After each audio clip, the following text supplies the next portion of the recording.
आणि बुलेटिनच्या सुरुवातीलाच एक महत्त्वाची बातमी आहे। मुंबईतील मतदार याद्यांमध्ये 26,000 घरांमध्ये 10 पेक्षा अधिक लोक आहेत। नंबर नसलेले तब्बल 6 लाख मतदार आहेत। आदित्य ठाकरे यांनी निवडणूक आयोगाला या त्रुटी दाखवल्यात, तर हरकती आणि सूचनांसाठी 21 दिवसांचा वेळही आदित्य ठाकरे यांनी मागितलेला आहे। मुंबईमधील मतदार यादीत 26,000 घरांमध्ये 10 पेक्षा अधिक लोक राहतात असा दावा आदित्य ठाकरेंनी केलाय। नंबर नसलेले तब्बल 6 लाख मतदार आहेत असं आदित्य ठाकरेंनी म्हटलंय। महाराष्ट्र नवनिर्माण सेना आणि शिवसेना युबीटीच्या शिष्टमंडळानं आदित्य ठाकरेंनी आज निवडणूक आयुक्तांची भेट घेतली आहे।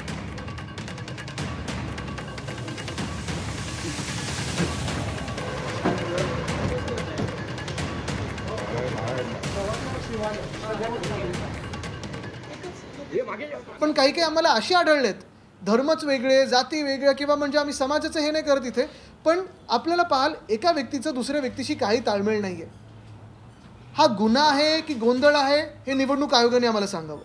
तसंच जर आपण पाहिलं तर डुप्लिकेट एपिकवाले जवळपास 1,500 आहेत, ज्यांची वय 100पेक्षा जास्ती किंवा 18पेक्षा कमी असे मतदार आहेत, ते 6,076 आहेत।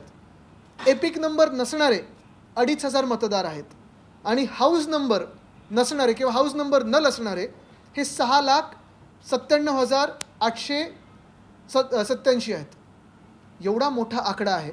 हे सगळे लोक जर आपण खरोखर यांना मतदानाचा अधिकार देणार असो, आणि आमचं मत असं आहे की प्रत्येक नागरिकाला, जो कोणी या खरा देशाचा नागरिक असेल त्याला मतदानाचा अधिकार आहे, युनिव्हर्सल फ्रँचाइज आहे, पण एका व्यक्तीला एकच मत असायला पाहिजे। महत्त्वाची गोष्ट हीच आहे की 21 दिवसाचा कालावधी झाला पाहिजे सजेशन ऑब्जेक्शनसाठी। दुसरं म्हणजे बल्कमध्ये तुम्ही घ्या। तिसरं तुमची यंत्रणा ह्याच्यात लावा ही घरं शोधण्यामध्ये। 26,319 घरं बल्कची आहेत, 8,32,000 लोक ह्याच्यात राहत आहेत। हे तुम्ही सुधारलं पाहिजे ना।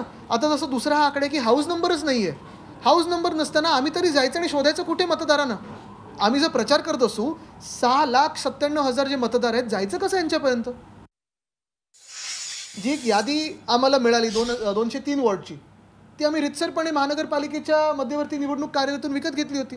त्याच्यावर जर पब्लिकेशन डेट, प्रकाशित डेट, तारीख ही 14 नोव्हेंबर असेल, तर मग ही तारीख 14 नोव्हेंबर असताना तुम्ही आम्हाला 20 तारखेला कसं दिलं? मग हा गुन्हा आहे की गोंधळ आहे? आणि सातत्याने आम्ही हेच सांगतोय की जर तुम्ही हे बदललं नाहीत म्हणजे तुमच्या मनामध्ये पाप आहे, तुमच्या हृदयात देशद्रोह आहे आणि तुमच्यावर देशद्रोहाची कारवाई झाली पाहिजे। आम्ही अजून एक सांगतो तुम्हाला, हे बदल जर घडले नाहीत तर अर्थात विरोधी पक्ष तर रस्त्यावर उतरेलच, पण कोर्टात पण ह्याच मागणी घेऊन जाऊ की यांचं सस्पेन्शन झालं पाहिजे, आणि नुसतं सस्पेन्शन नाही तर देशद्रोहाचा कायदा झाला पाहिजे।